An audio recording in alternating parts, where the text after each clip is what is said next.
प्यारे विद्यार्थियों, अज आपां 11वीं जमात का जिहड़ा विशा तुहाडे नाल साझा करन जा रहे हैं वो है राज्य सभा। क्योंकि कोविड-19 दौरान तुसीं घर बैठ के पढ़ रहे हो तो पंजाब सिक्ख्या विभाग का भी पूरी कोशिश है कि तुहाडी पढ़ाई का किसी प्रकार भी हर्जा ना हो, नुकसान ना हो, इसलिए तुहानूं वख-वख तरीक़िਆਂ दे नाल लर्निंग मटीरियल जिहड़ा असीं पहुँचाउण की कोशिश कर रहे हैं। तो अज 11वीं क्लास का जिहड़ा विशा असीं तुहाडे नाल गलबात लई साझा करना है वो है राज्य सभा। बेटे तस्वीर सामने लगी हुई है, तुसीं इस नूं अपने मन में बिठा सकते हो कि ये राज्य सभा की तस्वीर जिहड़ी है तुसीं देख रहे हो। आओ इस टॉपिक नूं आपां अगे लैके चलते हैं और गल करते हैं कि ये राज्य सभा का कॉन्सैप्ट जिहड़ा है ये संसद बारे पता होना चाहिए। राज्य सभा दे बारे पता होने तो पहले संसद दे दो सदन है। साडे भारत के संविधान की धारा 79 है। 79 धारा दे विच ये लिखिया होया कि संघ की एक संसद होवेगी जिस विच राष्ट्रपति अते दो सदन होणगे। एक सदन का नाम राज्य सभा अते दूजे सदन का नाम लोक सभा होवेगा। इस तरह तुसीं ये गल नूं याद रखना अपने मन दे विच कि धारा जिहड़ी 79 है वो दसदी है कि संसद के दो हिस्से है और उन्हां दोवां दे की नाम है। एक दा नाम एक सदन का नाम राज्य सभा है तो दूजे का लोक सभा है। इसदा मतलब है कि तुहानूं छोटा प्रश्न भी इस तरह आ सकता है पेपर दे विच कि साडी संसद के किन्ने भाग है, तो तुसीं लिख सकते हो 2 और उन्हां दे नाम भी तुहानूं पूछे जा सकते हैं। संविधान की धारा भी पूछी जा सकती है। एक गल होर इहदे बारे जाननी जिहड़ी जरूरी है तुहाडे वास्ते वो है आम बोलचाल दे विच जिहड़ी राज्य सभा है इसनूं असीं उपरला सदन कहने आ ते जिहड़ी लोक सभा है इसनूं असीं हेठला सदन कहने आ। फिर एक प्रश्न बन जाता है कि उपरला सदन किहड़ा है, हेठां वाला सदन किहड़ा है, निचला सदन किहड़ा है। सो ये भी तुसीं अपने मन दे विच राज्य सभा और लोक सभा के बारे में अपने दिमाग में ये गल रखनी है। जिथों तक राष्ट्रपति का संबंध है, राष्ट्रपति संसद का मैंबर तो नहीं हुंदा पर वो संसद का अनिखड़वां अंग हुंदा है। भाव कि इन्हों असी संसद तो वखरा नहीं कर सकते। बेशक इन्हों असी कहने कि अनिखड़वां अंग हैगे ने पर संसद का मैंबर नहीं हुंदा। जिहड़े दो सदन है उन्हां दे विचों किसी दे भी मैंबर नहीं हुंदे। सो उम्मीद है तुसीं समझ गए होवोगे कि संसद के दो हिस्से है, उन्हां दे नाम की है और इन्हों असी किवें समझना है। इस तो अगे चलते हैं क्योंकि तुसीं समझते हो कि देखी हुई चीज़ याद रह जाती है। इस करके उस ही कॉन्सैप्ट में तुहानूं दिखाने की कोशिश की है कि पार्लीमेंट दे विच दो सदन है, लोक सभा लोकां दा सदन है, राज सभा जिहड़ा है वो राज्यां दी प्रतिनिधित्व करने वाला सदन है। आओ चलिए अगे असीं देखते हैं कि दो हाउस जिहड़े आ पार्लीमेंट दे वो किवें ने, वो मैं तुहानूं दिखाने की कोशिश करांगा ताकि तुहाडे दिमाग दे विच ये गल चंगी तरह नाल बैठ जाए। आपां पहलां बाहरली तस्वीर देखी सी राज्य सभा की लैक्चर के शुरू दे विच और ये तुसी राज्य सभा का अंदरला हिस्सा जिहड़ा है उहनूं देख रहे हो। अंदर बैठन की जिहड़ी पोजीशन है वो किवें किवें आपां इहदे बारे गल करते हैं। इस तो पहला मैं तुहानूं लोक सभा की भी तस्वीर दिखाना। देखो दोनों ही जिहड़ियां बिल्डिंगां ने दोनों के अंदर का सिटिंग का सिस्टम जिहड़ा तुहानूं बैठन का लगभग इक्को जिहा ही लग रहा होएगा। बेशक इन्हां दीयां सीटां का फर्क है। सब तो पहला जिहड़ा वड्डा फर्क है वो है इन्हां दे कलर का, रंग का फर्क है। ये बारे वक्-वक् लोगों दी वक्-वक् राय है कि लोक सभा का जिहड़ा रंग है वो हरा क्यों है, राज्य सभा का रंग लाल क्यों है। बाकी होर बहुत सारिया गल्लां दा असी उन्हां वल ना जाइए। जिहड़ी असलीयत असली गल ये है कि असी संसदी शासन प्रणाली जिहड़ी है वो इंग्लैंड तो लई है, असी कॉपी की है, अपने संविधान दे विच शामिल की है उत्तों देख के। और ये कलर कॉन्सैप्ट जिहड़ा है वो इस तरह ही चल रहा सी, ना केवल इंग्लैंड और ब्रिटेन दे विच ही बल्कि आस्ट्रेलिया और होर बहुत सारे देशों के विच इस तरह ही चलता सी। सो साडे संविधान निर्मातावां ने जदों राज्य सभा और लोक सभा की रचना करवाई है तो उन्होंने असी एज इट इज़ उस ही परंपरा दे विच इसनूं स्वीकार कर लिया है। सो इस तो ज़्यादा गल नहीं है कोई। इस तो ज़्यादा जरूरी गल जिहड़ी तुहाडे लई समझनी है वो अंदर दी पोजीशन है। ये राज्य सभा है, ये तुसीं देखो किन्ने ब्लॉक ने, 1 2 3 4 5 6 ब्लॉक ने इन्हां दे। और जिहड़े साइडां वाले 2 ब्लॉक ने यह वाले ने इन्हां दे 23 सीटां ने और जिहड़ियां विचकारले 2 तो लैके 4 तक जिहड़े ब्लॉक ने 2 3 4 ते 5, 2 तो लैके 5 तक इहदा मतलब 4 ब्लॉक जिहड़े इन्हां दे विच 51 सीटां ने। तो जो इन्हां सारियां दा आपां जोड़ करदे हैं तो 250 1986 तो लैके जिहड़ी राज्य सभा की गिणती है साडे संविधान की धारा 80 के मुताबक 250 निश्चित की गई है कि वध तो वध किन्ने मैंबर हो सकते हैं 250। तुहानूं सवाल पूछा जा सकता है ਵੱਧ ਤੋਂ ਵੱਧ ਮੈਂਬਰ ਕਿੰਨੇ ਹੋ ਸਕਦੇ ਆ, 250 ਮੈਂਬਰ ਹੋ ਸਕਦੇ ਆ, ਇਹ ਤੁਹਾਨੂੰ ਪਤਾ ਹੈ।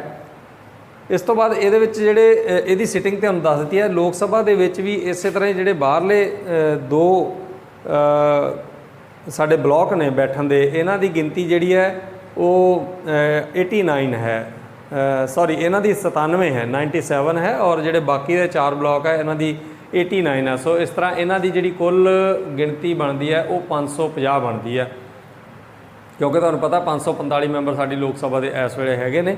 ਸੋ ਇਹ ਇਹਨਾਂ ਦੀ ਸੀਟਿੰਗ ਵਾਸਤੇ ਇੱਕ ਦੋ ਗੱਲਾਂ ਹੋਰ ਨੋਟ ਕਰਨੀਆਂ ਕਿ ਜਿਹੜੀ ਖੱਬੇ ਪਾਸੇ ਦੀਆਂ ਸੀਟਾਂ ਹੈਗੀਆਂ ਇੱਧਰ ਵਿਰੋਧੀ ਧਿਰ ਬੈਠਦੀ ਹੈ, ਔਰ ਸੱਜੇ ਪਾਸੇ ਜਿਹੜੀ ਆ ਸਾਡੀ ਰੂਲਿੰਗ ਪਾਰਟੀ ਜਿਹਦਾ ਰਾਜ ਚੱਲ ਰਿਹਾ ਹੁੰਦਾ ਹੈ, ਜਿਹਨੇ ਲੋਕ ਸਭਾ ਦੇ ਵਿੱਚ ਬਹੁਮਤ ਹਾਸਲ ਕੀਤਾ ਹੁੰਦਾ ਹੈ, ਉਹ ਜਿਹੜੇ ਇੱਥੇ ਬੈਠਦੇ ਆ। ਔਰ ਸੀਟਾਂ ਦੀ ਵੰਡ ਜਿਹੜੀ ਹੈ ਵੱਖ-ਵੱਖ ਪਾਰਟੀਆਂ ਨੂੰ ਵੱਖ-ਵੱਖ ਤਰੀਕਿਆਂ ਦੇ ਨਾਲ ਕੀਤੀ ਜਾਂਦੀ ਹੈ। ਸੋ ਇਹ ਦੋਨੋਂ ਜਿਹੜੀਆਂ ਤਸਵੀਰਾਂ ਤੁਸੀਂ ਆਪਣੇ ਦਿਮਾਗ ਦੇ ਵਿੱਚ ਜ਼ਰੂਰ ਯਾਦ ਰੱਖਣੀਆਂ ਹੈ। ਇਸ ਤੋਂ ਬਾਅਦ ਆਪਾਂ ਗੱਲ ਕਰਦੇ ਹਾਂ ਰਾਜ ਸਭਾ ਦੀ ਬਣਤਰ ਦੀ। ਇਹ ਬੇਟੇ ਤੁਹਾਡੇ ਲਈ ਬਹੁਤ ਇੰਪੋਰਟੈਂਟ ਪ੍ਰਸ਼ਨ ਹੈ। ਸੰਵਿਧਾਨ ਦੀ ਧਾਰਾ 80 ਦੇ ਵਿੱਚ ਇਹ ਲਿਖਿਆ ਗਿਆ ਹੈ ਕਿ ਸੰਵਿਧਾਨ ਦੀ ਜਿਹੜਾ ਉੱਪਰਲਾ ਸਦਨ ਹੈ, ਰਾਜ ਸਭਾ ਹੈ, ਇਸ ਦੇ ਮੈਂਬਰਾਂ ਦੀ ਵੱਧ ਤੋਂ ਵੱਧ ਗਿਣਤੀ 250 ਹੋ ਸਕਦੀ ਹੈ। ਇਹ 250 ਕਿਵੇਂ ਹੋਣੇ ਆ? 238 ਮੈਂਬਰ ਜਿਹੜੇ ਆ ਇਹ ਰਾਜਾਂ ਦੇ ਵਿੱਚੋਂ ਚੁਣੇ ਜਾਂਦੇ ਆ, ਵੱਖ-ਵੱਖ ਰਾਜਾਂ ਦੇ ਵਿੱਚੋਂ ਚੁਣ ਕੇ ਆਉਂਦੇ ਆ, ਔਰ ਜਿਹੜੇ 12 ਮੈਂਬਰ ਨੇ ਇਹਨਾਂ ਨੂੰ ਰਾਸ਼ਟਰਪਤੀ ਸਾਹਿਬ ਜਿਹੜੇ ਨਾਮਜ਼ਦ ਕਰਦੇ ਆ। ਸੋ ਟੋਟਲ 250 ਮੈਂਬਰ ਬਣਦੇ ਆ। ਪਰ ਜੇ ਮੌਜੂਦਾ ਸਮੇਂ ਦੀ ਗੱਲ ਕਰੀਏ ਤਾਂ ਮੌਜੂਦਾ ਸਮੇਂ ਦੇ ਸਾਡੇ ਮੈਂਬਰਾਂ ਦੀ ਗਿਣਤੀ 245 ਹੈ, 250 ਦੀ ਬਜਾਏ। ਇਹਦੇ ਵਿੱਚੋਂ 233 ਮੈਂਬਰ ਚੁਣੇ ਹੋਏ ਨੇ ਔਰ 12 ਮੈਂਬਰ ਜਿਹੜੇ ਆ ਰਾਸ਼ਟਰਪਤੀ ਦੁਆਰਾ ਨਾਮਜ਼ਦ ਕੀਤੇ ਹੋਏ ਆ। ਸੋ ਕੁੱਲ ਮੈਂਬਰ ਜਿਹੜੇ ਆ 250, ਪਰ ਮੌਜੂਦਾ ਮੈਂਬਰ ਜਿਹੜੇ ਆ 245 ਤੁਸੀਂ ਯਾਦ ਰੱਖਣੇ। ਅਗਲੀ ਗੱਲ ਹੈ ਚੋਣ ਵਿਧੀ, ਕਿ ਜਿਹੜੇ ਰਾਜ ਸਭਾ ਦੇ ਮੈਂਬਰ ਨੇ ਉਹਨਾਂ ਦੀ ਚੋਣ ਵਿਧੀ ਕਿਹੜੀ ਹੁੰਦੀ ਹੈ। ਤਾਂ ਇਹ ਯਾਦ ਰੱਖਣਾ ਤੁਸੀਂ, ਆਪਰਤਕ ਚੋਣ ਵਿਧੀ ਇਹਨੂੰ ਅਸੀਂ ਕਹਿੰਦੇ ਹਾਂ ਅਨੁਪਾਤਕ ਪ੍ਰਤੀਨਿਧਤਾ ਦੀ ਇਕਹਿਰੀ ਬਦਲਵੀਂ ਵੋਟ ਪ੍ਰਣਾਲੀ। ਇਹ ਪ੍ਰਸ਼ਨ ਆ ਸਕਦਾ ਪੇਪਰ ਦੇ ਵਿੱਚ, ਬਹੁਤ ਇੰਪੋਰਟੈਂਟ ਹੈ ਕਿ ਰਾਜ ਸਭਾ ਦੇ ਮੈਂਬਰਾਂ ਦੀ ਜਿਹੜੀ ਚੋਣ ਹੈ ਉਹਦੀ ਵਿਧੀ ਕਿਹੜੀ ਹੈ। ਰਾਸ਼ਟਰਪਤੀ, ਉਪ ਰਾਸ਼ਟਰਪਤੀ ਔਰ ਰਾਜ ਸਭਾ ਦੇ ਮੈਂਬਰਾਂ ਦੀ ਇਹ ਤਿੰਨੋਂ ਪ੍ਰਕਾਰ ਦੀਆਂ ਚੋਣਾਂ ਜਿਹੜੀਆਂ ਆਪਰਤਕ ਵਿਧੀ ਨਾਲ ਹੁੰਦੀਆਂ ਔਰ ਅਨੁਪਾਤਕ ਪ੍ਰਤੀਨਿਧਤਾ ਦੀ ਇਕਹਿਰੀ ਬਦਲਵੀਂ ਵੋਟ ਪ੍ਰਣਾਲੀ ਨਾਲ ਹੁੰਦੀਆਂ। ਇਹ ਬਹੁਤ ਇੰਪੋਰਟੈਂਟ ਪ੍ਰਸ਼ਨ ਹੈ, ਇਸ ਨੂੰ ਤੁਸੀਂ ਯਾਦ ਰੱਖਣਾ ਹੈ। ਅਗਲੀ ਗੱਲ ਹੈ ਯੋਗਤਾਵਾਂ। ਭਾਰਤ ਦਾ ਨਾਗਰਿਕ ਹੋਣਾ ਚਾਹੀਦਾ ਹੈ, ਉਮਰ 30 ਸਾਲ ਹੋਣੀ ਚਾਹੀਦੀ ਹੈ, ਲਾਭਕਾਰੀ ਪਦ 'ਤੇ ਨਾ ਲੱਗਾ ਹੋਵੇ, ਪਾਗਲ ਜਾਂ ਦਿਵਾਲੀਆ ਨਾ ਹੋਵੇ। ਲਾਭਕਾਰੀ ਪਦ ਦਾ ਮਤਲਬ ਇਹ ਹੈ ਕਿ ਕੋਈ ਅਜਿਹੀ ਨੌਕਰੀ ਜਾਂ ਅਜਿਹੇ ਸੰਸਥਾਨ ਵਿੱਚ ਕੰਮ ਨਾ ਕਰ ਰਿਹਾ ਹੋਵੇ ਉਹ ਵਿਅਕਤੀ ਜਿਸ ਤੋਂ ਉਸਨੂੰ ਮਾਇਕ ਮਦਦ ਮਿਲ ਰਹੀ ਹੋਵੇ, ਭਾਵ ਕਿ ਪੈਸੇ ਮਿਲ ਰਹੇ ਹੋਣ ਜਾਂ ਤਨਖਾਹ ਦੇ ਰੂਪ ਦੇ ਵਿੱਚ ਕੁਝ ਮਿਲ ਰਿਹਾ ਹੋਵੇ, ਜਾਂ ਤਨਖਾਹ ਤੋਂ ਬਿਨਾਂ ਕਿਸੇ ਹੋਰ ਤਰੀਕੇ ਨਾਲ ਕੋਈ ਲਾਭ ਹੋ ਰਿਹਾ ਹੋਵੇ, ਤਾਂ ਉਹ ਲਾਭਕਾਰੀ ਪਦ ਦੇ ਉੱਤੇ ਨਹੀਂ ਲੱਗਾ ਹੋਣਾ ਚਾਹੀਦਾ ਮੈਂਬਰ ਜਿਹੜਾ। ਇਹਦੇ 'ਚ ਧਿਆਨ ਦੇਣ ਵਾਲੀ ਗੱਲ ਇਹਨਾਂ ਦੀ ਉਮਰ ਹੈ।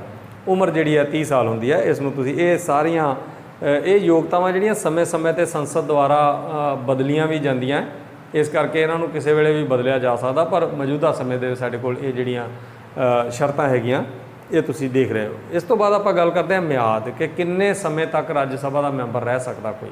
ਉਹ ਸਮਾਂ ਹੈ ਬੇਟੇ 6 ਸਾਲ ਦਾ, ਕਿਉਂਕਿ ਇਹ ਇੱਕ ਸਥਾਈ ਸਦਨ ਹੈ। ਜਿਹੜਾ ਇੱਕ ਵਾਰ ਚੁਣਿਆ ਹੋਇਆ ਮੈਂਬਰ ਹੈ ਉਹ 6 ਸਾਲ ਤੱਕ ਕੰਮ ਕਰਦਾ ਹੈ, ਔਰ ਜਿਹੜੇ ਬਾਕੀ ਦੇ ਮੈਂਬਰ ਹੈ ਉਹਨਾਂ ਦੇ ਵਿੱਚੋਂ 1/3 ਮੈਂਬਰ ਜਿਹੜੇ ਆ ਹਰ 2 ਸਾਲ ਬਾਅਦ ਜਿਹੜੇ ਆ ਰਿਟਾਇਰ ਹੋ ਜਾਂਦੇ ਆ, ਔਰ ਉਹਨਾਂ ਦੀ ਜਗ੍ਹਾ 'ਤੇ ਨਵੇਂ ਮੈਂਬਰ ਆ ਜਾਂਦੇ ਆ। ਸਦਨ ਸਥਾਈ ਹੈ, ਭੰਗ ਨਹੀਂ ਹੁੰਦਾ, ਇਸ ਕਰਕੇ ਮੈਂਬਰ ਆਉਂਦੇ ਤੇ ਜਾਂਦੇ ਰਹਿੰਦੇ ਆ। ਕੋਰਮ ਦਾ ਮਤਲਬ ਹੁੰਦਾ ਕਿ ਮੀਟਿੰਗ ਕਰਨ ਵਾਸਤੇ ਘੱਟ ਤੋਂ ਘੱਟ ਕਿੰਨੇ ਮੈਂਬਰ ਹੋਣੇ ਚਾਹੀਦੇ ਆ ਰਾਜ ਸਭਾ 'ਤੇ। ਸੋ ਰਾਜ ਸਭਾ ਦੇ ਕੁੱਲ ਮੈਂਬਰਾਂ ਦਾ 1/10 ਯਾਨੀ 10ਵਾਂ ਹਿੱਸਾ ਜਾਂ 10% ਮੈਂਬਰ ਅਗਰ ਮੀਟਿੰਗ ਦੇ ਵਿੱਚ ਸ਼ਾਮਲ ਹੋਣਗੇ ਤਾਂ ਉਸ ਜਿਹੜੀ ਮੀਟਿੰਗ ਹੈ ਉਹਨੂੰ ਮਾਨਤਾ ਦਿੱਤੀ ਜਾਂਦੀ ਹੈ। ਸੋ ਘੱਟੋ ਘੱਟ ਮੈਂਬਰ ਜਿਹੜੇ ਆ 10% ਹੋਣੇ ਚਾਹੀਦੇ ਆ। ਇਸ ਤੋਂ ਬਾਅਦ ਸਦਨ ਦਾ ਮੁਖੀ, ਰਾਜ ਸਭਾ ਦਾ ਮੁਖੀ ਤੁਹਾਨੂੰ ਪੁੱਛ ਲਿਆ ਜਾਵੇ ਕੌਣ ਹੁੰਦਾ ਹੈ, ਤੇ ਇਹ ਬਹੁਤ ਇੰਪੋਰਟੈਂਟ ਪ੍ਰਸ਼ਨ ਫਿਰ ਬਣਦਾ ਹੈ ਤੁਹਾਡੇ ਪੇਪਰ ਦੇ ਪੁਆਇੰਟ ਆਫ ਵਿਊ ਤੋਂ। ਤਾਂ ਰਾਜ ਸਭਾ ਦੇ ਜਿਹੜੇ ਮੁਖੀ ਹੈ, ਭਾਰਤ ਦੇ ਉਪ ਰਾਸ਼ਟਰਪਤੀ ਜਿਹੜੇ ਆ ਹਮੇਸ਼ਾ ਹੀ ਉਹ ਚੇਅਰਮੈਨ ਹੁੰਦੇ ਆ ਜਾਂ ਸਦਨ ਦੇ ਮੁਖੀ ਹੁੰਦੇ ਆ। ਇਹ ਜਿਹੜੀ ਰਾਜ ਸਭਾ ਦੀ ਬਣਤਰ ਹੈ ਇਹਨੂੰ ਤੁਸੀਂ ਬਹੁਤ ਧਿਆਨ ਦੇ ਨਾਲ ਜਿਹੜਾ ਹੈ ਨੋਟ ਕਰਨਾ ਹੈ। ਇਹਦੇ ਵਿੱਚੋਂ ਛੋਟੇ ਪ੍ਰਸ਼ਨ ਤੁਹਾਨੂੰ ਪੇਪਰ ਦੇ ਵਿੱਚ ਕਾਫੀ ਜ਼ਿਆਦਾ ਮਿਲ ਸਕਦੇ ਆ, ਤੁਹਾਨੂੰ ਯਾਦ ਰਵੇ। ਇਸ ਕਰਕੇ ਮੌਜੂਦਾ ਸਮੇਂ ਦੇ ਵਿੱਚ ਰਾਜ ਸਭਾ ਦੇ ਚੇਅਰਮੈਨ ਯਾਨੀ ਸਦਨ ਦੇ ਮੁਖੀ ਸ਼੍ਰੀ ਐਮ ਵੈਂਕਈਆ ਨਾਇਡੂ, ਪਿਕਚਰ ਤੁਸੀਂ ਦੇਖ ਰਹੇ ਹੋ ਉਹਨਾਂ ਦੀ ਲੱਗੀ ਹੋਈ, ਇਹ ਇਸ ਵੇਲੇ ਮੌਜੂਦਾ ਚੇਅਰਮੈਨ ਨੇ ਰਾਜ ਸਭਾ ਦੇ। ਔਰ ਡਿਪਟੀ ਚੇਅਰਮੈਨ ਜਿਹੜੇ ਨੇ ਉਹ PJ ਕੁਰੀਅਨ ਹੈ, ਆਪਣੀ ਸੀਟ 'ਤੇ ਬੈਠਿਆਂ ਕੰਮ ਕਰਦਿਆਂ ਸਾਨੂੰ ਨਜ਼ਰ ਆ ਰਿਹਾ।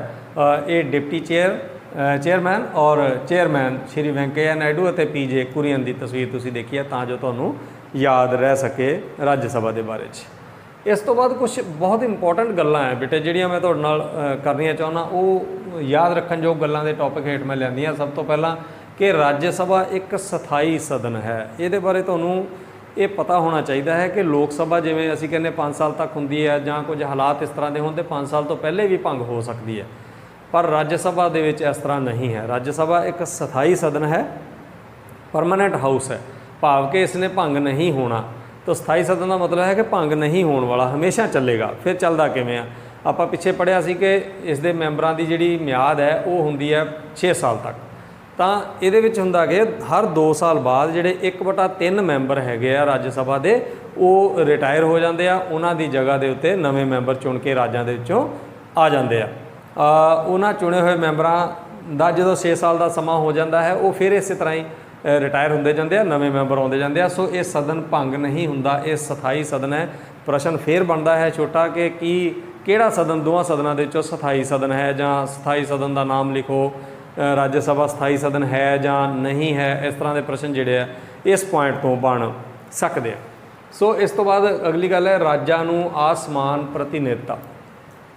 ਇਹ ਬਹੁਤ ਜ਼ਰੂਰੀ ਹੈ ਸਮਝਣਾ ਤੁਹਾਡੇ ਵਾਸਤੇ, ਕਿਉਂਕਿ ਸੰਘੀ ਸੰਸਦ ਦੇ ਵਿੱਚ ਆਮ ਤੌਰ 'ਤੇ ਫੈਡਰਲ ਸਿਸਟਮ ਜਿੱਥੇ ਜਿੱਥੇ ਵੀ ਚੱਲਦਾ ਹੈ, ਸੰਘੀ ਢਾਂਚਾ ਹੈ, ਤਾਂ ਸੰਘੀ ਢਾਂਚੇ ਦਾ ਜਿਹੜਾ ਉੱਪਰਲਾ ਸਦਨ ਹੁੰਦਾ ਹੈ ਰਾਜ ਸਭਾ, ਜਿਸ ਨੂੰ ਅਸੀਂ ਕਹਿੰਦੇ ਹਾਂ, ਵੱਖ-ਵੱਖ ਕੰਟਰੀ ਦੇ ਵਿੱਚ ਉਹਦਾ ਨਾਮ ਵੱਖ-ਵੱਖ ਹੋ ਸਕਦਾ ਹੈ। ਜਿਵੇਂ ਅਸੀਂ ਰਾਜ ਸਭਾ ਕਹਿੰਦੇ ਹਾਂ, ਇਸੇ ਤਰ੍ਹਾਂ ਹੀ ਵੱਖ-ਵੱਖ ਦੂਜੇ ਦੇਸ਼ਾਂ ਦੇ ਵਿੱਚ ਇਹਦੇ ਨਾਮ ਕੁਛ ਹੋਰ ਹੋ ਸਕਦੇ ਆ, ਪਰ ਜਿਹੜਾ ਵੀ ਉੱਪਰਲਾ ਹਾਊਸ ਹੈ, ਉੱਪਰਲਾ ਸਦਨ ਹੈ, ਉਹਦੇ ਵਿੱਚ ਆਮ ਤੌਰ 'ਤੇ ਕੀ ਹੁੰਦਾ ਹੈ ਕਿ ਸਾਰੇ ਰਾਜਾਂ ਨੂੰ ਬਰਾਬਰ ਸਮਾਨ ਪ੍ਰਤੀਨਿਧਤਾ ਦਿੱਤੀ ਜਾਂਦੀ ਹੈ। ਸਮਝ ਗਏ? ਆਮ ਤੌਰ 'ਤੇ ਦਿੱਤੀ ਜਾਂਦੀ ਹੈ ਸਮਾਨ ਪ੍ਰਤੀਨਿਧਤਾ, ਪਰ ਭਾਰਤ ਵਿੱਚ ਅਜਿਹਾ ਨਹੀਂ ਹੈ। ਭਾਰਤ ਵਿੱਚ ਅਸਮਾਨ ਪ੍ਰਤੀਨਿਧਤਾ ਦਾ ਮਤਲਬ ਹੈ ਕਿ ਰਾਜਾਂ ਦੀ ਜਨਸੰਖਿਆ ਦੇ ਆਧਾਰ ਦੇ ਉੱਤੇ ਕਿਹੜੇ ਸਟੇਟ ਦੇ ਵਿੱਚੋਂ, ਕਿਹੜੇ ਸੂਬੇ ਵਿੱਚੋਂ ਕਿੰਨੇ ਮੈਂਬਰ ਆਉਣੇ ਆ, ਉਹ ਰਾਜਾਂ ਦੀ ਜਨਸੰਖਿਆ ਦੇ ਉੱਤੇ ਨਿਰਭਰ ਕਰਦਾ ਹੈ। ਜਿਵੇਂ ਸਾਡੀ ਯੂਪੀ ਹੈ, ਉੱਤਰ ਪ੍ਰਦੇਸ਼ ਹੈ ਸਾਡਾ, ਉਹਦੀ ਆਬਾਦੀ ਬਹੁਤ ਜ਼ਿਆਦਾ ਹੋਣ ਕਰਕੇ ਉੱਤਰ ਪ੍ਰਦੇਸ਼ ਦੇ ਵਿੱਚੋਂ 31 ਮੈਂਬਰ ਰਾਜ ਸਭਾ ਦੇ ਵਿੱਚ ਆਉਂਦੇ ਆ। ਸਾਡੇ ਪੰਜਾਬ ਦੀ ਆਬਾਦੀ ਘੱਟ ਹੈ, ਛੋਟਾ ਸਟੇਟ ਹੈ, ਇਸ ਕਰਕੇ 7 ਮੈਂਬਰ ਜਾਂਦੇ ਆ। ਸਾਡਾ ਗੁਆਂਢੀ ਸੂਬਾ ਹੈ, 5 ਮੈਂਬਰ ਜਾਂਦੇ ਨੇ ਹਰਿਆਣੇ ਤੋਂ, ਔਰ ਹਿਮਾਚਲ ਤੋਂ 3 ਜਾਂਦੇ ਨੇ। ਇਸ ਤਰ੍ਹਾਂ ਜਿਵੇਂ ਜਿੰਨੀ ਜਨਸੰਖਿਆ ਹੈ, ਜਨਸੰਖਿਆ ਦੇ ਹਿਸਾਬ ਦੇ ਨਾਲ ਇਹ ਪ੍ਰਤੀਨਿਧਤਾ ਜਿਹੜੀ ਰਾਜਾਂ ਨੂੰ ਦਿੱਤੀ ਗਈ ਹੈ ਭਾਰਤ ਵਿੱਚ। ਇਹ ਤੁਸੀਂ ਪੁਆਇੰਟ ਯਾਦ ਰੱਖਣਾ ਹੈ, ਆਸਮਾਨ ਪ੍ਰਤੀਨਿਧਤਾ ਵਾਲਾ ਜਿਹੜਾ ਪੁਆਇੰਟ ਹੈ, ਇਸ ਨੂੰ ਤੁਸੀਂ ਯਾਦ ਰੱਖਣਾ ਹੈ। ਇਹ ਪ੍ਰਸ਼ਨ ਛੋਟੇ ਪ੍ਰਸ਼ਨਾਂ ਦੇ ਰੂਪ ਦੇ ਵਿੱਚ ਤੁਹਾਨੂੰ ਆ ਸਕਦਾ ਹੈ। ਇਸ ਤੋਂ ਬਾਅਦ ਆਪਾਂ ਗੱਲ ਕਰਦੇ ਹਾਂ ਨਿਵਾਸ ਦੀ ਸ਼ਰਤ ਖਤਮ। ਨਿਵਾਸ ਦੀ ਸ਼ਰਤ ਖਤਮ ਦਾ ਮਤਲਬ ਹੈ ਕਿ ਜਿਹੜੇ ਸਾਡੇ ਰਾਜ ਸਭਾ ਦੇ ਮੈਂਬਰ ਜਿਨ੍ਹਾਂ ਨੂੰ ਚੁਣਿਆ ਜਾਣਾ ਹੈ, ਪਹਿਲੇ ਇਹ ਜ਼ਰੂਰੀ ਸੀ ਕਿ ਉਹ ਉਸੇ ਰਾਜ, ਜਿਸ ਰਾਜ ਵਿੱਚ ਉਹਨਾਂ ਚੁਣਿਆ ਜਾਣਾ, ਉਸ ਰਾਜ ਵਿੱਚ ਉਹਨਾਂ ਦਾ ਨਿਵਾਸ ਹੋਣਾ ਚਾਹੀਦਾ, ਉਹ ਉੱਥੇ ਰਹਿੰਦੇ ਹੋਣੇ ਚਾਹੀਦੇ ਆ। ਪਰ 22 ਅਗਸਤ 2006 ਨੂੰ ਸੁਪਰੀਮ ਕੋਰਟ ਦੇ 5 ਜੱਜਾਂ ਦਾ ਇੱਕ ਸੰਵਿਧਾਨਕ ਬੈਂਚ ਹੈ, ਉਸ ਨੇ ਫੈਸਲਾ ਦਿੱਤਾ ਹੈ ਔਰ 2006 ਦੇ ਵਿੱਚ ਕਿ ਇਹ ਜ਼ਰੂਰੀ ਨਹੀਂ ਹੈ ਕਿ ਜਿਸ ਰਾਜ ਤੋਂ ਰਾਜ ਸਭਾ ਦਾ ਮੈਂਬਰ ਚੁਣਿਆ ਜਾਣਾ ਹੈ ਉਹ ਉਸ ਰਾਜ ਵਿੱਚ ਰਹਿ ਰਿਹਾ ਹੋਵੇ, ਨਿਵਾਸ ਕਰ ਰਿਹਾ ਹੋਵੇ। ਸੋ ਨਿਵਾਸ ਦੀ ਸ਼ਰਤ ਜਿਹੜੀ ਆ ਖਤਮ ਕਰ ਦਿੱਤੀ ਗਈ ਹੈ। ਇਹ ਵੀ ਤੁਸੀਂ ਪੁਆਇੰਟ ਯਾਦ ਰੱਖ ਸਕਦੇ ਆ। ਤਨਖਾਹ ਤੇ ਭੱਤੇ ਬੜਾ ਇੰਪੋਰਟੈਂਟ ਹੈ, ਤੁਹਾਨੂੰ ਪੇਪਰ 'ਚ ਆਉਂਦਾ ਹੈ। ਪੈਨਸ਼ਨ ਵਗੈਰਾ ਜਿਹੜੀ ਹੈ, ਟੈਲੀਫੋਨ, ਪਾਣੀ, ਬਿਜਲੀ, ਡਾਕਟਰੀ ਇਲਾਜ, ਹਵਾਈ ਸਫ਼ਰ ਤੋਂ ਇਲਾਵਾ ਇਹ ਸਾਰਾ ਕੁਝ ਤਾਂ ਫ੍ਰੀ ਹੈ। ਇਹ ਉਹਨਾਂ ਨੂੰ ਉਹਨਾਂ ਦਾ ਸੇਵਾ ਫਲ ਵਜੋਂ ਦਿੱਤਾ ਜਾਂਦਾ ਹੈ। ਇਸ ਤੋਂ ਇਲਾਵਾ 2010 ਦੇ ਵਿੱਚ 31 ਅਗਸਤ 2010 ਨੂੰ ਇੱਕ ਬਿੱਲ ਪਾਸ ਕਰਕੇ ਸੰਸਦ ਦੇ ਦੁਆਰਾ ਆਪਣੇ ਜਿਹੜੇ ਦੋਨੋਂ ਸਦਨਾਂ ਦੇ ਮੈਂਬਰ ਨੇ ਉਹਨਾਂ ਦੀਆਂ ਤਨਖਾਹਾਂ ਨਿਸ਼ਚਿਤ ਕੀਤੀਆਂ ਗਿਆ। ਜਿਹੜੀ ਪਹਿਲਾਂ ਉਹਨਾਂ ਦੀ ਬੇਸਿਕ ਸੈਲਰੀ ਸੀਗੀ 18,000 ਸੀ, 18 ਤੋਂ ਵਧਾ ਕੇ 50,000 ਕੀਤੀ ਗਈ ਹੈ। ਔਰ ਉਹਨਾਂ ਨੂੰ ਪੈਨਸ਼ਨ ਜਿਹੜੀ ਹੈ ਉਹ 8,000 ਤੋਂ ਵਧਾ ਕੇ 20,000 ਮੌਜੂਦਾ ਪੈਨਸ਼ਨ ਸਮੇਂ ਚੱਲ ਰਹੀ ਹੈ। ਔਰ ਡੇਲੀ ਅਲਵਾਂਸ ਦਾ ਮਤਲਬ ਹੈ ਕਿ ਜਦੋਂ ਸਾਡਾ ਸਦਨ ਬੈਠਦਾ ਹੈ, ਮੀਟਿੰਗਾਂ ਹੁੰਦੀਆਂ, ਮੀਟਿੰਗ ਵਿੱਚ ਭਾਗ ਲੈਣ ਜਾਣ ਵਾਲਿਆਂ ਨੂੰ 2,000 ਰੁਪਏ ਪ੍ਰਤੀ ਦਿਨ ਦੇ ਹਿਸਾਬ ਨਾਲ ਵੀ ਦਿੱਤਾ ਜਾਂਦਾ ਹੈ। ਇਸ ਤੋਂ ਬਾਅਦ ਜਿਹੜੀ ਉਹਨਾਂ ਨੂੰ ਆਪਣੀ ਕੰਸਟੀਚੁਐਂਸੀ ਦੇ ਵਿੱਚ ਆਪਣਾ ਜਿਹੜਾ ਚੋਣ ਖੇਤਰ ਹੈ ਉਹਨਾਂ ਦਾ, ਉਹਦੇ ਵਿੱਚ ਵੀ ਵਿਚਰਨ ਵਾਸਤੇ ਜਿਹੜਾ ਹੈ 45,000 ਰੁਪਏ ਦੀ ਰਕਮ ਜਿਹੜੀ ਆ ਪ੍ਰਤੀ ਮਹੀਨਾ ਦਿੱਤੀ ਜਾਂਦੀ ਹੈ। ਇਸ ਤੋਂ ਇਲਾਵਾ ਉਹਨਾਂ ਨੂੰ ਆਪਣੇ ਆਫਿਸ ਦਾ ਜਿਹੜਾ ਖਰਚ ਹੈ, ਆਫਿਸ ਨੂੰ ਚਲਾਉਣ ਵਾਸਤੇ ਜਿਹੜਾ 45,000 ਰੁਪਏ ਦਾ ਖਰਚ ਵੀ ਦਿੱਤਾ ਜਾਂਦਾ। ਸੋ ਇਹ ਉਹਨਾਂ ਦੇ ਤਨਖਾਹ ਤੇ ਭੱਤਿਆਂ ਬਾਰੇ ਤੁਸੀਂ ਇਹ ਪੁਆਇੰਟ ਜਿਹੜਾ ਹੈ ਇਹਨੂੰ ਯਾਦ ਰੱਖਣਾ ਹੈ। ਪ੍ਰਸ਼ਨ ਪੇਪਰ ਦੇ ਵਿੱਚ ਆ ਸਕਦਾ ਹੈ, ਇੰਪੋਰਟੈਂਟ ਪ੍ਰਸ਼ਨ ਹੈ। ਸੋ ਇਹ ਕੁਝ ਵਿਸ਼ੇਸ਼ ਯਾਦ ਰੱਖਣ ਜੋ ਗੱਲਾਂ ਸੀ ਰਾਜ ਸਭਾ ਬਾਰੇ ਜਿਹੜੀਆਂ ਤੁਹਾਡੇ ਨਾਲ ਕਰਨੀਆਂ ਜ਼ਰੂਰੀ ਸਨ। ਆਓ ਇਸ ਤੋਂ ਬਾਅਦ ਜਿਹੜਾ ਸਭ ਤੋਂ ਵੱਧ ਇੰਪੋਰਟੈਂਟ ਪੁਆਇੰਟ ਬਣਦਾ ਹੈ ਸਾਡੇ ਅੱਜ ਦੇ ਚੈਪਟਰ ਦਾ, ਉਹ ਹੈ ਜੀ ਰਾਜ ਸਭਾ ਦੇ ਕੰਮ ਕੀ ਹੈ, ਉਹਨਾਂ ਦੀਆਂ ਸ਼ਕਤੀਆਂ ਕੀ ਹੈ। ਤੋ ਰਾਜ ਸਭਾ ਦੇ ਕੰਮ ਤੇ ਸ਼ਕਤੀਆਂ ਦੇ ਸਭ ਤੋਂ ਪਹਿਲਾਂ ਜਿਹੜੀ ਸ਼ਕਤੀ ਦੀ ਗੱਲ ਅਸੀਂ ਕਰਾਂਗੇ ਉਹ ਹੈ ਵਿਧਾਨ ਕੀ ਸ਼ਕਤੀ। ਵਿਧਾਨ ਨਾਲ ਸੰਬੰਧਿਤ, ਵਿਧਾਨ ਬੇਟੇ ਕਾਨੂੰਨ ਹੁੰਦਾ ਤੇ ਕਾਨੂੰਨ ਬਣਾਉਣ ਨਾਲ ਸੰਬੰਧਿਤ ਜਿਹੜੀਆਂ ਸ਼ਕਤੀਆਂ, ਸਾਨੂੰ ਪਤਾ ਹੈ ਕਿ ਕੋਈ ਵੀ ਬਿੱਲ ਜਦੋਂ ਪੇਸ਼ ਕੀਤਾ ਜਾਂਦਾ, ਜੇ ਮੈਂ ਸਧਾਰਨ ਬਿੱਲ ਦੀ ਗੱਲ ਕਰਾਂ ਤਾਂ ਸਧਾਰਨ ਬਿੱਲ ਰਾਜ ਸਭਾ ਜਾਂ ਲੋਕ ਸਭਾ ਕਿਸੇ ਵੀ ਸਦਨ ਵਿੱਚ ਪੇਸ਼ ਕੀਤਾ ਜਾ ਸਕਦਾ ਹੈ। ਵਿੱਤ ਬਿੱਲ ਜਿਹੜਾ ਹੈ ਉਹਦੀ ਗੱਲ ਅਸੀਂ ਅੱਗੇ ਚੱਲ ਕੇ ਕਰਾਂਗੇ। ਜਿਹੜਾ ਵਿਧਾਨਕ ਬਿੱਲ ਹੈਗਾ, ਕੋਈ ਵੀ ਸਧਾਰਨ ਬਿੱਲ ਹੈਗਾ, ਉਹ ਕਿਸੇ ਵੀ ਹਾਊਸ ਵਿੱਚ ਪੇਸ਼ ਕੀਤਾ ਜਾ ਸਕਦਾ ਹੈ ਔਰ ਉਹਦੇ ਪਾਸ ਹੋਣ ਤੋਂ ਪਹਿਲੇ ਦੋਨਾਂ ਹਾਊਸਾਂ ਦੇ ਵਿੱਚੋਂ, ਦੋਨਾਂ ਸਦਨਾਂ ਵਿੱਚੋਂ ਪਾਸ ਹੋਣਾ ਜ਼ਰੂਰੀ ਹੁੰਦਾ ਹੈ। ਸੋ ਵਿਧਾਨ ਬਣਾਉਣ ਦੇ ਸੰਬੰਧ ਵਿੱਚ ਰਾਜ ਸਭਾ ਦੀ ਸ਼ਕਤੀ ਜਿਹੜੀ ਹੈ ਇਹ ਪਹਿਲੀ ਸ਼ਕਤੀ ਅਸੀਂ ਗਿਣਾਂਗੇ। ਇਸ ਤੋਂ ਬਾਅਦ ਕਾਰਜ ਸਾਧਕੀ ਸ਼ਕਤੀ, ਐਗਜ਼ੈਕਟਿਵ ਪਾਵਰਸ। ਕਾਰਜ ਸਾਧਕੀ ਸ਼ਕਤੀਆਂ ਦਾ ਮਤਲਬ ਹੁੰਦਾ ਦੇਸ਼ ਦਾ ਕੰਮਕਾਰ ਕਿਵੇਂ ਚਲਾਉਣਾ, ਉਹਦੇ ਨਾਲ ਸੰਬੰਧਿਤ ਸ਼ਕਤੀਆਂ। ਜਿਵੇਂ ਸਾਡੀ ਮੰਤਰੀ ਪ੍ਰੀਸ਼ਦ ਹੁੰਦੀ ਹੈ, ਮੰਤਰੀ ਪ੍ਰੀਸ਼ਦ ਅਗਰ ਸਹੀ ਕੰਮ ਨਹੀਂ ਕਰਦੀ ਤਾਂ ਲੋਕ ਸਭਾ ਦੇ ਮੈਂਬਰ ਜਿਹੜੇ ਆ ਉਹਨਾਂ ਨੂੰ ਉਹਨਾਂ ਦੇ ਅਹੁਦੇ ਤੋਂ ਬਰਖਾਸਤ ਕਰਵਾ ਸਕਦੀ ਹੈ, ਪਰ ਰਾਜ ਸਭਾ ਦੇ ਕੋਲ ਅਜਿਹੀ ਸ਼ਕਤੀ ਨਹੀਂ ਹੈ। ਸੋ ਅਸੀਂ ਕਹਾਂਗੇ ਕਿ ਰਾਜ ਸਭਾ ਕਾਰਜ ਸਾਧਕੀ ਸ਼ਕਤੀਆਂ ਦੇ ਵਿੱਚ ਥੋੜ੍ਹੀ ਜਿਹੀ ਕਮਜ਼ੋਰ ਹੈ ਇਹ, ਕਿਉਂਕਿ ਮੰਤਰੀ ਪ੍ਰੀਸ਼ਦ ਨੂੰ ਆਪਣੇ ਕੰਮ ਤੋਂ ਅਗਰ ਉਹਨਾਂ ਦਾ ਕੰਮ ਸੰਤੋਸ਼ਜਨਕ ਨਹੀਂ ਹੈ ਤਾਂ ਵੀ ਉਹਨਾਂ ਨੂੰ ਉਹਨਾਂ ਦੇ ਅਹੁਦੇ ਤੋਂ ਵੱਖ ਨਹੀਂ ਕਰ ਸਕਦੀ। ਹਾਂ, ਇੰਨਾ ਜ਼ਰੂਰ ਹੈ ਕਿ ਉਹਨਾਂ ਨੂੰ ਪ੍ਰਸ਼ਨ ਪੁੱਛਿਆ ਜਾ ਸਕਦਾ ਹੈ ਉਹਨਾਂ ਦੇ ਕੰਮ ਬਾਰੇ, ਜਾਂ ਉਹਨਾਂ ਨੂੰ ਕੰਮ ਬਾਰੇ ਸੁਚੇਤ ਕੀਤਾ ਜਾ ਸਕਦਾ ਹੈ, ਕੁਝ ਨਿੰਦਾ ਪ੍ਰਸਤਾਵ ਵਗੈਰਾ ਪੇਸ਼ ਕੀਤੇ ਜਾ ਸਕਦੇ ਆ। ਸੋ ਇਹ ਸ਼ਕਤੀਆਂ ਜ਼ਰੂਰ ਰਾਜ ਸਭਾ ਦੇ ਕੋਲ ਹੈਗੀਆਂ। ਅਗਲੀ ਵਿੱਤੀ ਸ਼ਕਤੀ, ਇਹ ਬਹੁਤ ਇੰਪੋਰਟੈਂਟ ਸ਼ਕਤੀ ਹੈ। ਮੈਂ ਤਸਵੀਰ ਲਗਾਈ ਤੁਹਾਡੇ ਵਾਸਤੇ। ਵਿੱਤੀ, ਵਿੱਤ ਦਾ ਮਤਲਬ ਹੁੰਦਾ ਫਾਈਨੈਂਸ, ਪੈਸਾ, ਆਰਥਿਕਤਾ। ਸਾਡੀ ਆਰਥਿਕਤਾ ਦੇ ਨਾਲ ਸੰਬੰਧਿਤ ਜੋ ਵੀ ਕੰਮ ਕੀਤਾ ਜਾਣਾ ਹੈ ਉਹ ਵਿੱਤੀ ਸ਼ਕਤੀਆਂ ਦੇ ਵਿੱਚ ਆਉਂਦਾ ਹੈ।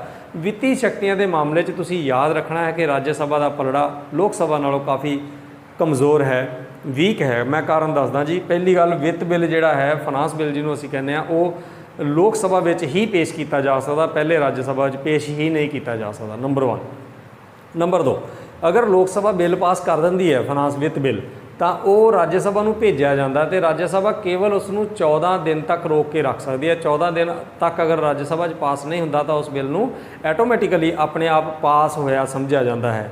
ਇੱਕ ਗੱਲ ਹੋਰ ਕਿ ਅਗਰ ਵਿੱਤ ਬਿੱਲ ਦੇ ਵਿੱਚ ਕੋਈ ਕਮੀਆਂ ਲੱਗਦੀਆਂ ਰਾਜ ਸਭਾ ਨੂੰ, ਤਾਂ ਉਹ ਲੋਕ ਸਭਾ ਨੂੰ ਉਹਨਾਂ ਕਮੀਆਂ ਵੱਲ, ਉਹਨਾਂ ਤਰੁੱਟੀਆਂ ਵੱਲ ਧਿਆਨ ਦਿਵਾਉਂਦੀ ਹੈ, ਤਾਂ ਲੋਕ ਸਭਾ ਉਹਨਾਂ ਨੂੰ ਸੋਧ ਕਰਨ ਵਾਸਤੇ ਵੀ ਪਾਬੰਦ ਨਹੀਂ ਹੈ। ਸੋ ਇਹਦਾ ਮਤਲਬ 3 ਗੱਲਾਂ ਮੈਂ ਤੁਹਾਨੂੰ ਦੱਸੀਆਂ, ਤਿੰਨਾਂ ਦੇ ਵਿੱਚ ਹੀ ਲੋਕ ਸਭਾ ਕੋਈ ਜ਼ਰੂਰੀ ਨਹੀਂ ਹੈ ਕਿ ਇਸ ਮਾਮਲੇ ਦੇ ਵਿੱਚ ਰਾਜ ਸਭਾ ਦੀ ਗੱਲ ਮੰਨੇ। ਸੋ ਅਸੀਂ ਕਹਿ ਸਕਦੇ ਹਾਂ ਕਿ ਰਾਜ ਸਭਾ ਦਾ ਪਲੜਾ ਜਿਹੜਾ ਹੈ ਜਿਹੜੀਆਂ ਵਿੱਤੀ ਸ਼ਕਤੀਆਂ ਇਹਨਾਂ ਦੇ ਸੰਬੰਧ ਦੇ ਵਿੱਚ ਥੋੜ੍ਹਾ ਕਮਜ਼ੋਰ ਹੈ। ਇਹ ਵਿੱਤ ਬਜਟ ਜਿਹੜਾ ਹੈ ਪੇਸ਼ ਕੀਤਾ ਜਾ ਰਿਹਾ, ਉੱਪਰ ਕਰੰਸੀ ਜਿਹੜੀ ਹੈ ਸ਼ੋਅ ਕੀਤੀ ਜਾ ਰਹੀ ਹੈ। ਨਿਆਇਕ ਸ਼ਕਤੀਆਂ, ਨਿਆਇਕ ਸ਼ਕਤੀਆਂ ਦਾ ਮਤਲਬ ਹੁੰਦਾ ਨਿਆਂ ਨਾਲ, ਜਸਟਿਸ ਨਾਲ ਸੰਬੰਧਿਤ। ਬੇਸ਼ੱਕ ਕੋਈ ਜ਼ਮੀਨ ਜਾਇਦਾਦ ਨਾਲ ਜਾਂ ਕੋਈ ਹੋਰ ਕਤਲੋਗਾਰਤ, ਕਿਸੇ ਵੀ ਪ੍ਰਕਾਰ ਦਾ ਕੋਈ ਜਿਹੜਾ ਮਾਮਲਾ ਹੈ ਉਹ ਰਾਜ ਸਭਾ ਨਹੀਂ ਸੁਣਦੀ ਬੇਸ਼ੱਕ, ਪਰ ਜਿਹੜੇ ਇਹਨਾਂ ਦੇ ਆਪਣੇ ਰਾਜ ਸਭਾ ਦੇ ਮੈਂਬਰ ਹੈ ਉਹਨਾਂ ਦੇ ਬਾਰੇ 'ਚ ਕੋਈ ਵੀ ਫੈਸਲਾ ਅਗਰ ਦੇਣਾ ਹੈ, ਉਹਨਾਂ ਦੀ ਜਾਂਚ ਪੜਤਾਲ ਕਰਨੀ ਹੈ, ਉਹਨਾਂ ਨੂੰ ਕੋਈ ਪਨਿਸ਼ਮੈਂਟ ਦੇਣੀ ਹੈ, ਤਾਂ ਉਹ ਸ਼ਕਤੀ ਜਿਹੜੀ ਆ ਰਾਜ ਸਭਾ ਦੇ ਕੋਲ ਹੈ, ਉਹਨੂੰ ਅਸੀਂ ਉਹਦੀ ਨਿਆਇਕ ਸ਼ਕਤੀ ਕਹਿੰਦੇ ਹਾਂ। ਇਸੇ ਤਰ੍ਹਾਂ ਹੀ ਰਾਸ਼ਟਰਪਤੀ ਅਤੇ ਉਪ ਰਾਸ਼ਟਰਪਤੀ ਦੇ ਵਿਰੁੱਧ ਜਾਂ ਆਪਣੇ ਸਭਾਪਤੀ ਦੇ ਵਿਰੁੱਧ ਅਗਰ ਕੋਈ ਨਿੰਦਾ ਪ੍ਰਸਤਾਵ ਜਾਂ ਉਹਨਾਂ ਨੂੰ ਅਹੁਦੇ ਤੋਂ ਉਤਾਰਨ ਵਾਸਤੇ ਕੋਈ ਪ੍ਰਸਤਾਵ ਪੇਸ਼ ਕਰਨਾ ਹੈ ਤਾਂ ਉਹ ਰਾਜ ਸਭਾ ਵਿੱਚ ਕੀਤਾ ਜਾ ਸਕਦਾ ਹੈ। ਇਹ ਇਹਦੀਆਂ ਨਿਆਇਕ ਸ਼ਕਤੀਆਂ ਦੇ ਅੰਡਰ ਆਉਂਦਾ ਹੈ। ਸੋ ਨਿਆਂ ਦੀ ਤਸਵੀਰ ਆਪਾਂ ਇਸੇ ਤਰ੍ਹਾਂ ਹੀ ਦੇਖਦੇ ਹਾਂ ਹਮੇਸ਼ਾ। ਸੋ ਇਹ ਨਿਆਇਕ ਸ਼ਕਤੀਆਂ ਵਾਸਤੇ ਤਸਵੀਰ ਲਗਾਈ ਗਈ ਹੈ। ਸੋ ਹੁਣ ਤੱਕ ਆਪਾਂ ਇਹਨਾਂ ਦੀਆਂ ਵਿਧਾਨਕੀ ਸ਼ਕਤੀਆਂ, ਕਾਰਜ ਸਾਧਕੀ ਸ਼ਕਤੀਆਂ, ਵਿੱਤੀ ਸ਼ਕਤੀਆਂ ਅਤੇ ਨਿਆਇਕ ਸ਼ਕਤੀਆਂ ਦੀ ਗੱਲ ਕੀਤੀ ਆ। ਆਓ ਕੁਛ ਗੱਲਾਂ ਇਹਦੇ ਵਾਸਤੇ ਹੋਰ ਵੀ ਕਰਨ ਦੀ ਲੋੜ ਹੈਗੀ ਆ। ਚੋਣਾਂ ਸੰਬੰਧੀ ਸ਼ਕਤੀਆਂ, ਚੋਣਾਂ ਦੇ ਸੰਬੰਧ ਦੇ ਵਿੱਚ ਜਿਹੜੇ ਰਾਸ਼ਟਰਪਤੀ, ਉਪ ਰਾਸ਼ਟਰਪਤੀ ਅਤੇ ਆਪਣਾ ਹੀ ਜਿਹੜਾ ਰਾਜ ਸਭਾ ਦਾ ਸਭਾਪਤੀ ਆ, ਉਹਨਾਂ ਨੂੰ ਚੁਣਨ ਵਾਸਤੇ ਜਿਹੜੇ ਰਾਜ ਸਭਾ ਦੇ ਮੈਂਬਰ ਆ ਉਹ ਹਿੱਸਾ ਲੈਂਦੇ ਆ। ਸੋ ਹੋਰ ਵੀ ਜਿਹੜੀਆਂ ਜਿਵੇਂ ਚੋਣ ਕਮਿਸ਼ਨ ਹੈ, ਆਡੀਟਰ ਜਨਰਲ ਹੈ, ਇਸ ਤਰ੍ਹਾਂ ਦੀਆਂ ਜਿਹੜੀਆਂ ਵੱਡੇ ਅਹੁਦੇ ਹੈਗੇ ਆ, ਉਹਨਾਂ ਦੀ ਚੋਣ ਵਿੱਚ ਵੀ ਰਾਜ ਸਭਾ ਜਿਹੜੀ ਆ ਆਪਣੀ ਪੂਰੀ ਜਿਹੜੀ ਭਾਗੀਦਾਰੀ ਹੈ ਉਹ ਦਿਖਾਉਂਦੀ ਹੈ। ਇਸ ਤੋਂ ਬਾਅਦ ਹੈ ਸੰਵਿਧਾਨਕ ਸੋਧ ਸੰਬੰਧੀ ਸ਼ਕਤੀਆਂ। ਸੰਵਿਧਾਨ ਦੇ ਵਿੱਚ ਅਗਰ ਕੋਈ ਸੋਧ ਕਰਨੀ ਪੈਂਦੀ ਹੈ, ਪਿੱਛੇ ਜਿਵੇਂ ਆਪਾਂ GST ਬਿੱਲ ਇੱਕ ਪਾਸ ਕੀਤਾ ਸੀ, ਜਾਂ ਹੋਰ ਵੀ ਸੰਵਿਧਾਨ ਦੇ ਵਿੱਚ ਕੋਈ ਵੀ ਤਬਦੀਲੀ ਕਰਨੀ ਪੈਂਦੀ ਹੈ, ਤਾਂ ਉਹਦੇ ਵਿੱਚ ਉਹ ਬਿੱਲ ਜਿਹੜਾ ਹੈ ਰਾਜ ਸਭਾ ਦੇ ਵਿੱਚ ਵੀ ਲਾਜ਼ਮੀ ਤੌਰ 'ਤੇ ਪਾਸ ਹੋਣਾ ਚਾਹੀਦਾ ਹੈ। ਸੋ ਸੰਵਿਧਾਨਕ ਸੋਧਾਂ ਕਰਨੀਆਂ ਹੋਣ ਅਗਰ, ਤਾਂ ਉਹਦੇ ਲਈ ਰਾਜ ਸਭਾ ਕੋਲ ਪੂਰੀ ਸ਼ਕਤੀ ਹੈ। ਜਿਸ ਤਰ੍ਹਾਂ ਲੋਕ ਸਭਾ 'ਚੋਂ ਉਹ ਬਿੱਲ ਪਾਸ ਹੋਏਗਾ, ਇਸੇ ਤਰ੍ਹਾਂ ਹੀ ਰਾਜ ਸਭਾ 'ਚੋਂ ਪਾਸ ਹੋਏਗਾ, ਰਾਜਾਂ ਦੀ ਸਹਿਮਤੀ ਹੋਏਗੀ, ਫਿਰ ਹੀ ਜਾ ਕੇ ਉਸ ਬਿੱਲ ਦੀ ਮਦਦ ਦੇ ਨਾਲ ਸੰਵਿਧਾਨਕ ਸੋਧ ਕੀਤੀ ਜਾ ਸਕਦੀ ਹੈ। ਇਸ ਤੋਂ ਬਾਅਦ ਇਹ ਕੁਝ ਇੰਪੋਰਟੈਂਟ ਜਿਹੜੀਆਂ ਸ਼ਕਤੀਆਂ ਸੀ ਉਹਨਾਂ ਦੀ ਗੱਲ ਕੀਤੀ ਗਈ ਹੈ, ਪਰ ਇਹਦੇ ਨਾਲ ਹੀ ਅਸੀਂ ਫੁਟਕਲ ਦਾ ਮਤਲਬ ਹੈ ਜਿਹੜੀਆਂ ਕੁਝ ਰਹਿ ਗਈਆਂ ਸ਼ਕਤੀਆਂ ਉਹਨਾਂ ਦੀ ਗੱਲ ਕਰਦੇ ਹਾਂ। ਜਿਵੇਂ ਨਵੇਂ ਰਾਜਾਂ ਸੰਬੰਧੀ ਸ਼ਕਤੀ ਹੈ, ਕੋਈ ਵੀ ਨਵਾਂ ਰਾਜ ਕ੍ਰੀਏਟ ਕਰਨਾ ਹੈ, ਸਾਡੇ ਜਿਵੇਂ ਛੱਤੀਸਗੜ੍ਹ ਵਗੈਰਾ ਬਣੇ ਆ, ਨਵੇਂ ਰਾਜ ਹੋਂਦ ਵਿੱਚ ਆਏ ਆ, ਉੱਤਰਾਖੰਡ ਵਗੈਰਾ, ਉਹਨਾਂ ਦੇ ਵਿੱਚ ਹੀ ਅਸੀਂ ਇਹ ਰਾਜ ਸਭਾ ਦੇ ਵਿੱਚ ਉਹ ਬਿੱਲ ਵੀ ਪਾਸ ਹੋਣਾ ਜ਼ਰੂਰੀ ਹੈ। ਜੇ ਕਿਸੇ ਰਾਜ ਦੀਆਂ ਹੱਦਾਂ ਬਦਲਣੀਆਂ ਜਾਂ ਕਿਸੇ ਰਾਜ ਨੂੰ ਨਵਾਂ ਬਣਾਉਣਾ ਹੈ, ਕਿਸੇ ਰਾਜ ਦੀ ਮੰਗ ਉੱਠਦੀ ਹੈ, ਅਗਰ ਉਹਨੂੰ ਅਸੀਂ ਮਾਨਤਾ ਦੇਣੀ ਹੈ ਤਾਂ ਰਾਜ ਸਭਾ ਦੇ ਵਿੱਚ ਨਵੇਂ ਰਾਜਾਂ ਸੰਬੰਧੀ ਉਹ ਜਿਹੜਾ ਬਿੱਲ ਹੈ ਪਾਸ ਹੋਏਗਾ। ਦੂਸਰਾ, ਚੋਣਾਂ ਸੰਬੰਧੀ ਯੋਗਤਾਵਾਂ ਨਿਸ਼ਚਿਤ ਕਰਨਾ। ਜਿਹੜੇ ਮੈਂਬਰ, ਮੈਂ ਪਿੱਛੇ ਗੱਲ ਕੀਤੀ ਸੀ ਕਿ ਜਦੋਂ ਕੋਈ ਮੈਂਬਰ ਚੁਣਿਆ ਜਾਣਾ ਉਹਦੀਆਂ ਕਿਹੜੀਆਂ ਸ਼ਰਤਾਂ ਹੋਣੀਆਂ ਚਾਹੀਦੀਆਂ, ਉਹ ਆਮ ਤੌਰ 'ਤੇ ਸੰਸਦ ਦੇ ਵਿੱਚ ਸਮੇਂ-ਸਮੇਂ 'ਤੇ ਉਹਨਾਂ ਬਾਰੇ ਵਿਚਾਰ ਕੀਤਾ ਜਾਂਦਾ ਔਰ ਨਿਸ਼ਚਿਤ ਕੀਤੀਆਂ ਜਾਂਦੀਆਂ। ਤਾਂ ਜਦੋਂ ਇਹ ਸ਼ਰਤਾਂ ਨਿਸ਼ਚਿਤ ਕੀਤੀਆਂ ਜਾਣਗੀਆਂ ਕਿ ਚੋਣਾਂ ਸੰਬੰਧੀ ਰਾਸ਼ਟਰਪਤੀ ਜਾਂ ਸਾਡੇ ਜਿਹੜੇ MLAs ਹੈਗੇ ਆ, MP ਹੈਗੇ ਆ, ਉਹਨਾਂ ਦੀਆਂ ਕਿਹੜੀਆਂ ਸ਼ਰਤਾਂ ਹੋਣੀਆਂ ਚਾਹੀਦੀਆਂ, ਉਹ ਨਿਸ਼ਚਿਤ ਕਰਨ ਵਾਸਤੇ ਵੀ ਰਾਜ ਸਭਾ ਆਪਣਾ ਰੋਲ ਅਦਾ ਕਰਦੀ ਹੈ। ਚੋਣ ਹਲਕਿਆਂ ਦੀਆਂ ਹੱਦਾਂ, ਚੋਣ ਹਲਕੇ ਨਿਸ਼ਚਿਤ ਕੀਤੇ ਜਾਂਦੇ ਆ, ਉਹਨਾਂ ਦੇ ਵਿੱਚ ਜਿਹੜੀਆਂ ਉਹਨਾਂ ਦੀਆਂ ਬਾਉਂਡਰੀਜ਼ ਕਦੇ ਵਧਾਈਆਂ ਘਟਾਈਆਂ ਜਾਂਦੀਆਂ, ਨਵੇਂ ਸਿਰੇ ਤੋਂ ਕੀਤੀ ਜਾਂਦੀ ਹੈ ਚੋਣ ਹੱਦਬੰਦੀ, ਤਾਂ ਉਹਦੇ ਵਿੱਚ ਵੀ ਰਾਜ ਸਭਾ ਆਪਣਾ ਪੂਰਾ ਹਿੱਸਾ ਪਾਉਂਦੀ ਹੈ। ਇਸੇ ਤਰ੍ਹਾਂ ਉੱਚ ਅਦਾਲਤਾਂ ਦੇ ਖੇਤਰ ਸੰਬੰਧੀ, ਉੱਚ ਅਦਾਲਤਾਂ ਮਤਲਬ ਜਿੰਨੀਆਂ ਸਾਡੇ ਰਾਜਾਂ ਦੀਆਂ ਹਾਈ ਕੋਰਟਸ ਹੈਗੀਆਂ, ਉਹਨਾਂ ਦੇ ਜਦੋਂ ਅਧਿਕਾਰ ਖੇਤਰ ਦੇ ਵਿੱਚ ਵਾਧਾ ਜਾਂ ਘਾਟਾ ਕਰਨਾ ਹੁੰਦਾ ਹੈ, ਉਹਨਾਂ ਦਾ ਖੇਤਰ ਬਦਲਣਾ ਹੈ, ਤਾਂ ਉਹਦੇ ਵਿੱਚ ਵੀ ਰਾਜ ਸਭਾ ਦੇ ਵਿੱਚ ਪਾਸ ਹੋਣਾ ਜ਼ਰੂਰੀ ਹੈ। ਸੋ ਇਹ ਕੁਝ ਇੱਕ ਜਿਵੇਂ ਪਾਲਿਸੀ ਮੇਕਿੰਗ ਹੈ, ਉੱਪਰ ਤੁਸੀਂ ਇਲੈਕਸ਼ਨ ਪ੍ਰੈਜ਼ੀਡੈਂਟ ਆਫ ਇੰਡੀਆ ਦੀ ਗੱਲ ਕਰਦੇ ਹਾਂ, ਚੋਣਾਂ ਸੰਬੰਧੀ ਸ਼ਕਤੀ ਦੇ ਨਾਲ ਸੰਬੰਧਿਤ ਹੈ, ਸੰਵਿਧਾਨਕ ਸੋਧਾਂ ਦੇ ਨਾਲ ਸੰਬੰਧਿਤ ਹੈ। ਇਹਨਾਂ ਨੂੰ ਅਸੀਂ ਇਹਨਾਂ ਸਾਰੇ ਕੰਮਾਂ ਦੇ ਵਿੱਚ ਜਿਹੜਾ ਹੈ ਉਹ ਰਾਜ ਸਭਾ ਆਪਣਾ ਪੂਰਾ ਰੋਲ ਅਦਾ ਕਰਦੀ ਹੈ। ਮੈਨੂੰ ਉਮੀਦ ਹੈ ਕਿ ਤੁਸੀਂ ਰਾਜ ਸਭਾ ਦੀਆਂ ਸ਼ਕਤੀਆਂ ਬਾਰੇ ਚੰਗੀ ਤਰ੍ਹਾਂ ਸਮਝ ਗਏ ਹੋਵੋਗੇ। ਇਹ ਬਹੁਤ ਲਾਜ਼ਮੀ ਹੈ ਸਮਝਣਾ ਤੁਹਾਡੇ ਵਾਸਤੇ। ਇਸ ਤੋਂ ਬਾਅਦ ਮੈਂ ਰਾਜ ਸਭਾ ਦੀਆਂ ਕੁਝ ਵਿਸ਼ੇਸ਼ ਸ਼ਕਤੀਆਂ ਦੀ ਗੱਲ ਕਰੂੰਗਾ ਜਿਹੜੀਆਂ ਸਿਰਫ ਰਾਜ ਸਭਾ ਦੇ ਕੋਲ ਹੀ ਹਨ। ਉਹਨਾਂ ਦੇ ਵਿੱਚ ਪਹਿਲੀ ਹੈ ਰਾਜ ਸੂਚੀ ਦੇ ਵਿਸ਼ੇ ਨੂੰ ਸੰਘੀ ਸੰਸਦ ਨੂੰ ਸੌਂਪਣਾ।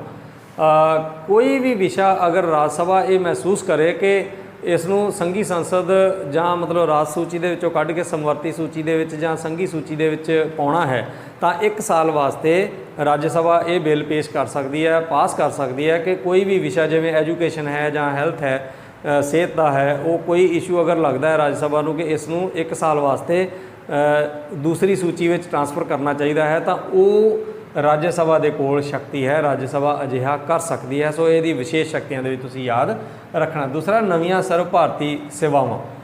ਸਾਰੇ ਸਰਵ ਭਾਰਤੀ ਦਾ ਮਤਲਬ ਸਾਰੇ ਭਾਰਤ ਵਿੱਚ ਕੀਤੀਆਂ ਜਾਣ ਵਾਲੀਆਂ ਸੇਵਾਵਾਂ, ਜਿਵੇਂ IAS ਹੈ, IFS ਹੈ, ਸਾਡੀ ਜਿਹੜੀ ਆ ਕੌਮੀ ਜਾਂਚ ਏਜੰਸੀ NIA ਹੈ, ਜਾਂ ਜਿਵੇਂ ਕੋਈ GST ਬਿੱਲ ਹੈ, ਜਿਹੜਾ ਸਾਰੇ ਭਾਰਤ ਵਿੱਚ ਹੀ ਲਾਗੂ ਕੀਤੀ ਜਾਣੀ ਹੈ। ਉਸ ਕੋਈ ਵੀ ਚੀਜ਼ ਨੂੰ ਲਾਗੂ ਕਰਨ ਵਾਸਤੇ, ਕੋਈ ਵੀ ਸੇਵਾ ਲਾਗੂ ਕਰਨੀ ਹੈ ਪੂਰੇ ਭਾਰਤ ਵਿੱਚ, ਤਾਂ ਉਹ ਬਿੱਲ ਜਿਹੜਾ ਰਾਜ ਸਭਾ ਦੇ ਵਿੱਚ ਪੇਸ਼ ਹੋਏਗਾ, ਪਾਸ ਹੋਏਗਾ। ਰਾਜ ਸਭਾ ਦੀ ਇਹ ਵਿਸ਼ੇਸ਼ ਸ਼ਕਤੀ ਹੈ ਕਿ ਉਹ ਰਾਜ ਸਭਾ 'ਚ ਪੇਸ਼ ਵੀ ਹੋ ਸਕਦਾ ਔਰ ਪਾਸ ਵੀ ਹੋਏਗਾ। ਅਗਲਾ ਹੈ ਅਧਿਆਦੇਸ਼ਾਂ ਨੂੰ ਮਨਜ਼ੂਰੀ। ਜਦੋਂ ਸੰਸਦ ਦਾ ਸਦਨ ਨਾ ਚੱਲ ਰਿਹਾ ਹੋਵੇ ਤਾਂ ਉਸ ਵੇਲੇ ਕਈ ਵਾਰ ਜਿਹੜੀਆਂ ਰੂਲਿੰਗ ਪਾਰਟੀਜ਼ ਹੁੰਦੀਆਂ, ਜਿਹੜੀਆਂ ਕੰਮ ਕਰ ਰਹੀਆਂ ਸਰਕਾਰਾਂ ਆ, ਉਹ ਆਮ ਤੌਰ 'ਤੇ ਅਧਿਆਦੇਸ਼ ਦੇ ਰਾਹੀਂ ਕੋਈ ਨਵਾਂ ਕਾਨੂੰਨ ਜਿਹੜਾ ਲੈ ਕੇ ਆਉਂਦੀਆਂ। ਜਿਵੇਂ ਪਿਛਲੇ ਦਿਨੀ ਤੁਸੀਂ ਦੇਖਿਆ ਹੋਣਾ, ਖੇਤੀ ਨਾਲ ਸੰਬੰਧਿਤ ਜਿਹੜੇ 3 ਅਧਿਆਦੇਸ਼ ਆਏ ਹੈ, ਰਾਸ਼ਟਰਪਤੀ ਜੀ ਨੇ ਉਹਨਾਂ ਨੂੰ ਮਨਜ਼ੂਰੀ ਵੀ ਦੇ ਦਿੱਤੀ ਹੈ, ਔਰ ਉਹ ਅਧਿਆਦੇਸ਼ ਜਿਹੜਾ ਹੈ ਉਸ ਨੂੰ ਮਨਜ਼ੂਰੀ ਦੇਣਾ ਰਾਜ ਸਭਾ ਅਤੇ ਲੋਕ ਸਭਾ ਦੋਨਾਂ ਦੇ ਵਿੱਚੋਂ ਉਹ ਪਾਸ ਹੋਣਾ ਜ਼ਰੂਰੀ ਹੈ। ਸੋ ਅਧਿਆਦੇਸ਼ਾਂ ਨੂੰ ਮਨਜ਼ੂਰੀ ਜਿਹੜੀ ਹੈ ਉਹ ਰਾਜ ਸਭਾ ਵਿੱਚ ਦਿੱਤੀ ਜਾਂਦੀ ਹੈ। ਅਗਲਾ ਹੈ ਉਪ ਰਾਸ਼ਟਰਪਤੀ ਨੂੰ ਅਹੁਦੇ ਤੋਂ ਵੱਖ ਕਰਨਾ। ਇਹ ਇੱਕ ਵਿਸ਼ੇਸ਼ ਸ਼ਕਤੀ ਹੈ ਰਾਜ ਸਭਾ ਦੀ। ਜੇ ਉਪ ਰਾਸ਼ਟਰਪਤੀ ਨੂੰ ਅਹੁਦੇ ਤੋਂ ਵੱਖ ਕਰਨ ਸੰਬੰਧੀ ਕੋਈ ਵਿਚਾਰ ਹੈ, ਉਹਨਾਂ ਨੂੰ ਵੱਖ ਕੀਤਾ ਜਾਣਾ, ਤੇ ਸਿਰਫ ਉਹਦੀ ਜਿਹੜੀ ਪਹਿਲ ਹੈ ਉਹ ਰਾਜ ਸਭਾ ਤੋਂ ਕੀਤੀ ਜਾਂਦੀ ਹੈ। ਰਾਜ ਸਭਾ ਵਿੱਚ ਉਸ ਬਿੱਲ ਨੂੰ ਪੇਸ਼ ਕੀਤਾ ਜਾਂਦਾ ਹੈ। ਅਗਰ ਉਹ ਬਿੱਲ ਪਾਸ ਹੋ ਜਾਂਦਾ ਹੈ ਬਹੁਮਤ ਦੇ ਨਾਲ, ਤਾਂ ਰਾਸ਼ਟਰਪਤੀ ਉਪ ਰਾਸ਼ਟਰਪਤੀ ਨੂੰ ਆਪਣਾ ਅਹੁਦਾ ਜਿਹੜਾ ਹੈ ਉਹ ਤਿਆਗਣਾ ਪੈਂਦਾ ਹੈ। ਇਸ ਤੋਂ ਬਾਅਦ ਸੰਕਟ ਕਾਲ ਦੀ ਪ੍ਰਵਾਨਗੀ। ਦੇਸ਼ ਦੇ ਵਿੱਚ ਕਈ ਵਾਰ ਐਮਰਜੈਂਸੀ ਲਾਗੂ ਹੁੰਦੀ ਹੈ, ਸੋ ਐਮਰਜੈਂਸੀ ਦੇ ਵਿੱਚ ਉਹਦੀ ਪ੍ਰਵਾਨਗੀ ਜਿਹੜੀ ਜ਼ਰੂਰੀ ਹੈ। ਜੇ ਲੋਕ ਸਭਾ ਨਾ ਚੱਲ ਰਹੀ ਹੋਵੇ, ਲੋਕ ਸਭਾ ਭੰਗ ਹੋਈ ਹੋਵੇ, ਤਾਂ ਉਸ ਵੇਲੇ ਜਿਹੜੀ ਇਹ ਸੰਕਟ ਕਾਲ ਦੀ ਪ੍ਰਵਾਨਗੀ ਰਾਜ ਸਭਾ ਤੋਂ ਲਈ ਜਾ ਸਕਦੀ ਹੈ। ਫਿਰ ਜਦੋਂ ਨਵੀਂ ਲੋਕ ਸਭਾ ਹੋਂਦ ਵਿੱਚ ਆਉਂਦੀ ਹੈ ਤਾਂ ਉਹ ਪ੍ਰਵਾਨਗੀ ਜਿਹੜੀ ਲੋਕ ਸਭਾ ਕੋਲੋਂ ਵੀ ਲੈਣੀ ਜ਼ਰੂਰੀ ਹੁੰਦੀ ਹੈ।